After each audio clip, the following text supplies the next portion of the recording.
With the excitement around Matas Buzelis and his potential great rookie year coming up for the Chicago Bulls, I want to look at some of the best rookie seasons all time for the Chicago Bulls. And when you look at comps for Matas Buzelis, who are the most reasonable comps? We're going to look at that. Plus, we're going to look at where the Chicago Bulls trade assets rank according to Bleacher Report. And lastly, we're going to talk about Dalen Terry shining in Drew League. We're going to get all that and more right after this. You are now tuned in to Chicago Bulls Central, your number one place for all Chicago Bulls news and content.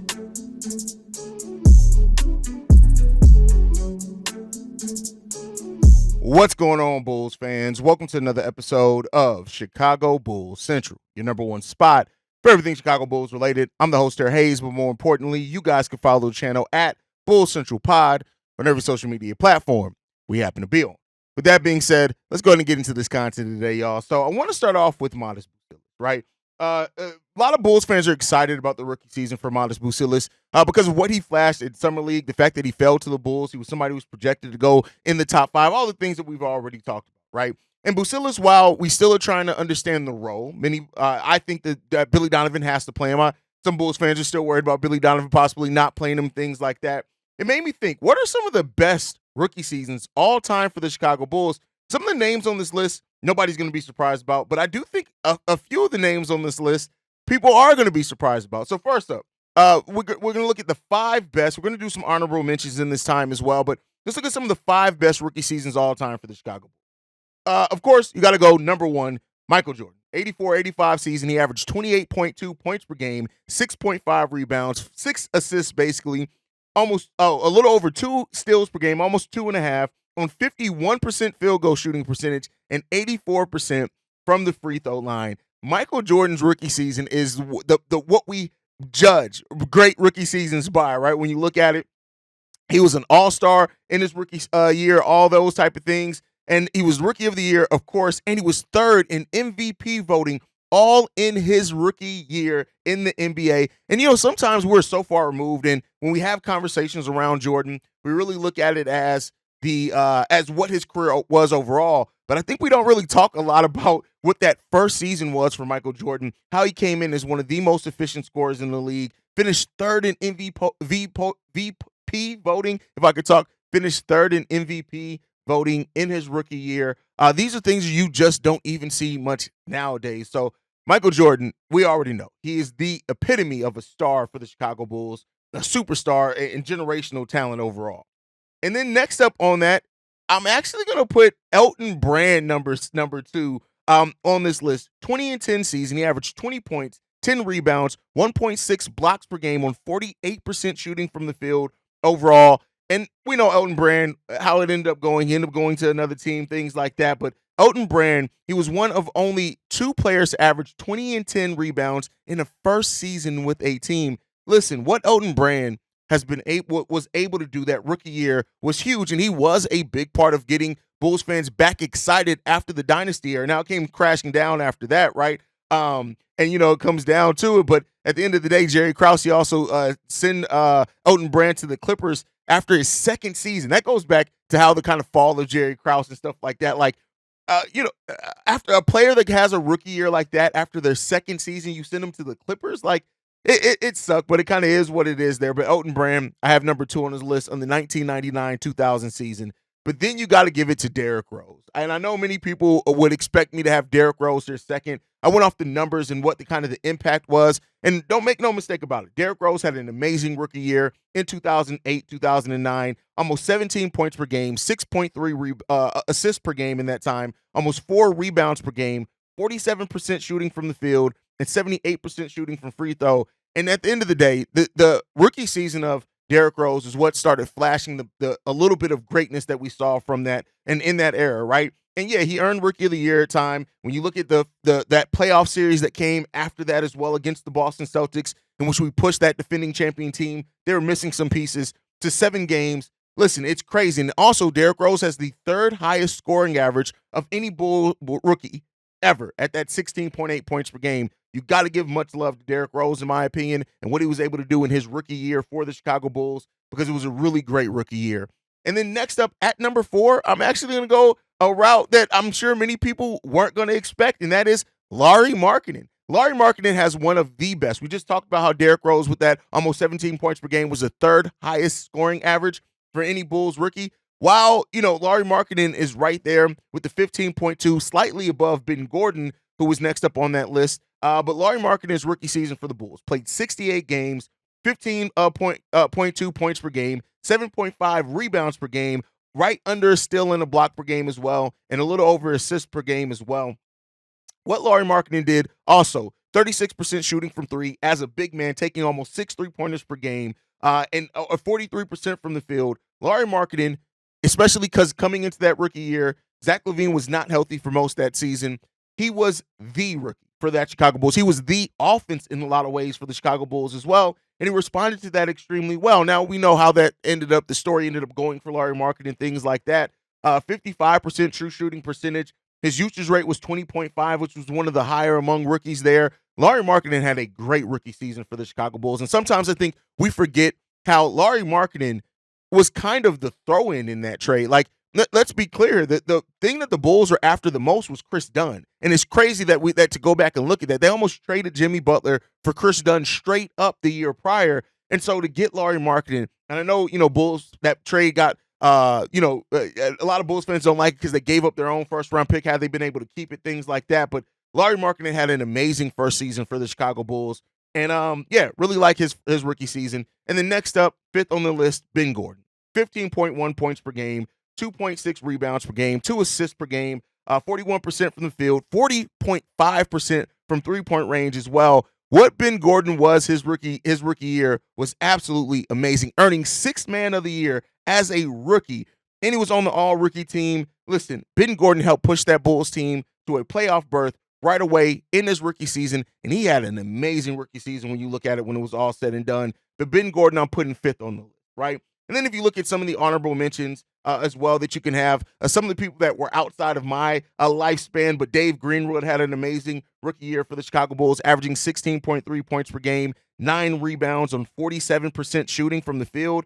At that time, that was the 1978-79 season, so it was before my time. He was 10th in the NBA in total rebounds in his rookie year, though, and he was definitely on that all-rookie team. You got to give him some love for what he was able to do. They ended up trading him to the San Antonio Spurs for George Gervin, later into his career. But, that's what that came down to. And then some of the other players that you want to acknowledge, again, players outside of my lifespan. Reggie Theus as well, 16.3 points per game. What he was able to do, 5 assists, 1.1 steals per game as well in that time. Had another really solid rookie season for the Chicago Bulls. But to bring that all back to Matas Buzelis, right? Buzelis in a role, and I like what we talked about because we talked about players who were the offense right away in Michael Jordan. And I would get, was Derrick Rose the offense his rookie year? I don't think so. I think he was still, like, Ben Gordon still led that team in scoring with 20 points per game that season, things like that. So Derrick Rose didn't have that, but he was definitely the engine of that team for sure. He was that. So players like that, players that had to come off the bench their rookie years in Ben Gordon, and then a rookie like Lauri Markkanen who, the Bulls drafted and had his own hype around, but like he had to really earn the respect of Bulls fans because he was an unknown commodity that a lot of Bulls fans did not really know at that time. Yeah, they went out and looked at highlights and things after the fact, but they really didn't know what they were getting in this young foreign player in Lauri Markkanen when he came over to the Bulls. So that brings Matas Buzelis, right? And what he's bringing energy-wise. And, I know there's a lot of really good comps from him. Franz Wagner's a really good comp for Matas Buzelis when you look at how most of Franz Wagner's scoring comes from inside the three-point line. Then you also look at, the people said AK-47 and look at what he was defensively in Andre Kirilenko. I do think Matas Buzelis has tremendous upside when it's all said and done defensively as well as offensively.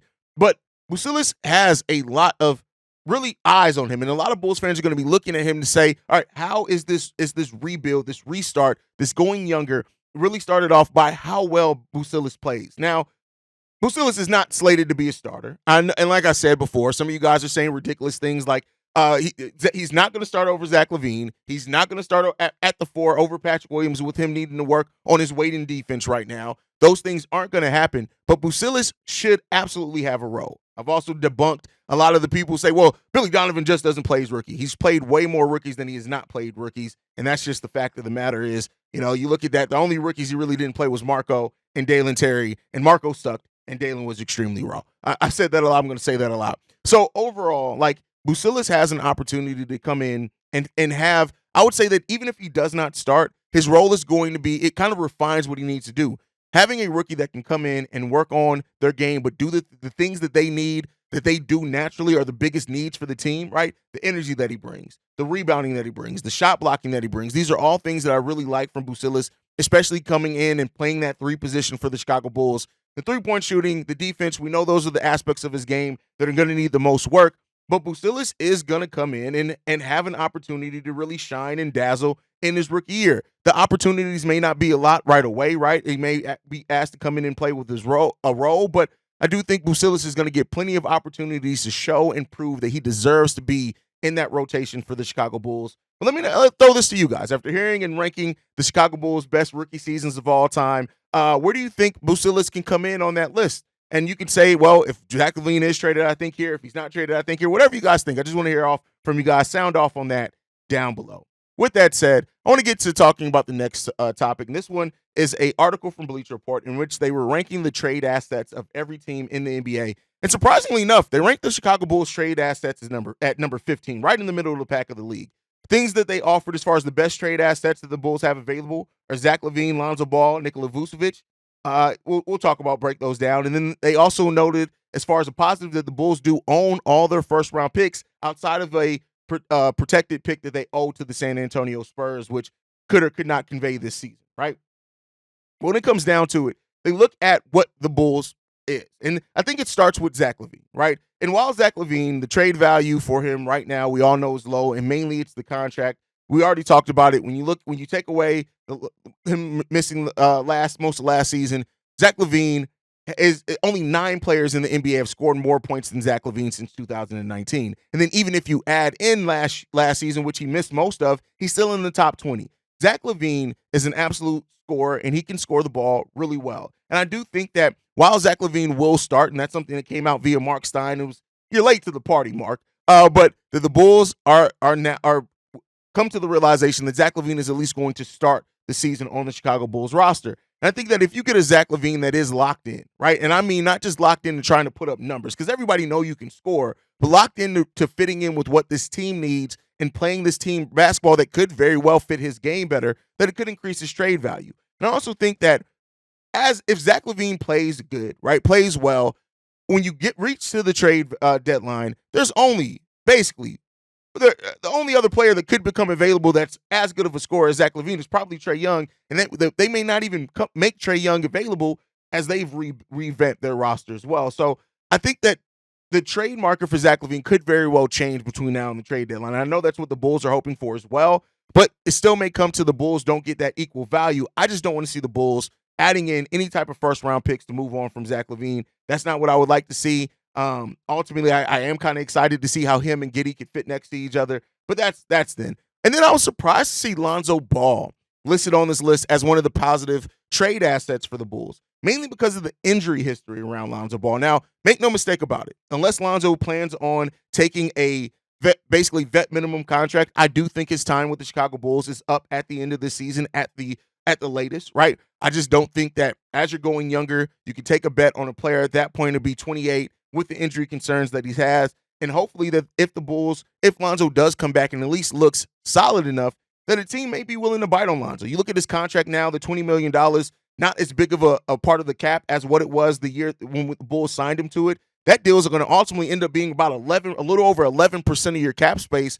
So if Lonzo Ball does come in and at least as a defender, at least as a shooter, show some things for a team that could use some point guard play, or ends up needing some defense, some shooting, if Lonzo shows that he can do that, they may be willing to take a risk on Lonzo Ball. Now, I don't know if the Bulls get some tremendous assets back for Zoe, but I do think he is somebody that the Bulls can look to move. And then, of course, Nikola Vucevic. Vuce is an interesting case because he's an expiring contract next season. He has 2 years left on his deal as of right now. So, theoretically, if the Bulls were to move Vuce by the trade deadline, the team would be taking the remainder of next season and only one season after that. So it's not really long-term money. His contract also a little over $20 million, which works out to about 12% of the cap space for exactly what Vooch's contract is. And so that's not a hugely negatively impacting deal, especially for teams that are looking to avoid that second tax apron. So it really comes down to this, right? Is that the Bulls season is going to start off with all three of these guys on the roster. And I think their play can dictate how well their trade value becomes at that trade deadline. Because I tell you what, if Zoe proves that he can stay healthy, still not playing back-to-backs, things like that, you for what the value is, that, and then as well as getting the bird rights to try to negotiate with them next season, you could definitely do some things with Lonzo Ball. But I think Vooch and Zach LaVine are the two ones to really watch in this. Right? If the Bulls make Vooch available in trade talks, right, where I think they've kind of called around, see the value of what Vooch is, but they haven't really been as aggressive in moving Vooch as maybe they've have been in Zach LaVine. If that becomes a thing, I do think teams could bite on Vooch at that point in the season, with only having a season and a half at that point left to pay on his deal. It comes down to how well does Vooch look next to a point guard like Josh Giddey. I think Josh Giddey and his playmaking could really help increase the trade value of really both these players. I'm not saying that that's the point of it, but he really could with the way that he breaks down defenses and gets everybody involved. So Vooch also is a player that I wouldn't mind staying. I know C-Dub's going to kill me for it. I wouldn't mind Nikola Vucevic staying on the Chicago Bulls team, ultimately just because I like what Vooch can bring as far as in half-court creation, half-court scoring, because the Bulls right now, they may need kind of a more dependable half-court scorer with DeMar DeRozan not being there. But then again, Billy Donovan has never really trusted Vooch in that way to be that, right? Could that be because of DeMar? Could that be just because that's just not how Billy's going to run the system? That raises concerns there as well. But overall, in this article, to hear that the Bulls rank right in the middle of the NBA as far as trade assets, the value of their trade assets, really surprised me considering how this offseason has gone for the Bulls. But I guess we'll end up seeing what the future holds in store for the Bulls and any trades that they do or do not do when it comes down. I can't wait to the trade deadline. And if the Bulls don't make any moves, for Bulls fans, you know I'm an anarchist. Every year that y'all freak out about it, and don't get me wrong, I was upset last year as well, especially afterwards hearing some of the deals that were available, but that team was trying to contend. But the freak out is always crazy to watch. Just from an anarchy standpoint, it's always just interesting to watch Bulls fans freak the hell out. But last topic that we have today is Dalen Terry cooking in the Drew League. He played there with DeMar DeRozan. We already saw him working with Dribble Too Much with DeMar DeRozan. But Dalen Terry in his Drew League play yesterday had 11 points, 12 rebounds, and 6 assists. And the reason why I want to, no, Drew League competition does not translate to NBA competition. We've seen NBA players get cooked in the Drew League by regular just regular guys off the street, right? But the thing is that this is a big season for Dalen Terry. And Dalen is somebody who has always put in work in the offseason. And I think that in a third year, this is the type of stat line, not necessarily the 12 rebounds, but the stuffing stat line from Dalen Terry, right? Dalen is kind of the forgotten man now. I think in a lot of ways, people are, of course, looking at Matas Buzelis. Because of Patrick Williams getting the deal, they're looking at Pat. Kobe and Io, enough said there. And I think even Julian Phillips has kind of passed up Dalen Terry, and Bulls fans hope for players that can really round out. A lot of Bulls fans think that Dalen Terry is already a bust. They've labeled Dalen Terry a bust. I don't subscribe to that. I've told you guys I may be too lenient with it. I'm not somebody who feels like I can label somebody a bust yet when they haven't played very many minutes over their NBA career and they're still extremely young as what Dalen Terry is. I just personally cannot label somebody a bust at that point in time and being 22 years old, and he just turned 22 years old 2 weeks ago, right? So while Dalen Terry has not had something that you really look at him and say he's shown flashes of real greatness, but Dalen Terry is somebody who has shown a little bit. And I think the stat stuffing, the Swiss Army knife type game is the thing that you want to see the most from a player like Dalen Terry. And the reason why is because Dalen has the ability to score a little bit, especially in transition. And with this team going to a more faster pace, that's something you hope to see from a Dalen Terry. Then I think also defensively, he's going to be somebody who can get deflections, who can get steals, help the team get out in transition. He's a solid passer in transition, and he's an okay rebounder positionally as well. So I think like if you can see a season of Dalen Terry averaging like 8, 4, 4, and 1, right? As far as that 7 to 8 points, 4 rebounds, 4 assists, right? 4 rebounds, 3 assists, and about a steal or a block or whatever per game. That's a solid for a role player coming off your bench. And again, that's what you're building, right? And so maybe Dalen even hits a bigger leap than that if Zach LaVine is traded, some of those minutes open up on the wing for Dalen Terry. But the wing competition is going to be a deep one for the Chicago Bulls this year. The competition at that wing spot, as far as for minutes, you're looking at, of course, Kobe now because he's moving to the 2 guard. Io's going to play some 2 guard. Zach LaVine's going to play some 3. You got Matas Buzelis who's coming in playing some 3. You still got Torrey Craig on this roster who could play some 3 and some 4, right? Patrick Williams 3 and 4, Matas Buzelis 3 and 4, maybe in some cases. So that wing area is going to be really, really a competition for the minutes. And so Dalen really kind of setting a tone for himself and figuring out a skill of what's something that you do really good, right? And it could be the energy aspect, which is something that we're missing with Alex Caruso and Javonte Green not being on the roster anymore at this point. That's something to look out for and watch, man. But Dalen Terry, I won't say that I'm necessarily looking for a big season from Dalen Terry, but I am looking for a season where Dalen Terry shows and continues to show and prove that he can play on this basketball court and can contribute to a team. And so let's hope that that's the case for Dalen Terry as well. But that's my time for today, guys. Make sure you guys are following the show at Bull Central Pod. You can send us any feedback, questions, comments, concerns. BullCentralPod@gmail.com. Lastly, if you want to leave a text message and our voicemail for the mailbag, the number to do so, 773-270-2799. We're the number one spot for everything Chicago Bulls related. That's thanks to you guys. And like I like to end every episode on, go Bulls. Love you guys. See red if you can, y'all. Peace. This has been a presentation of the Break Media.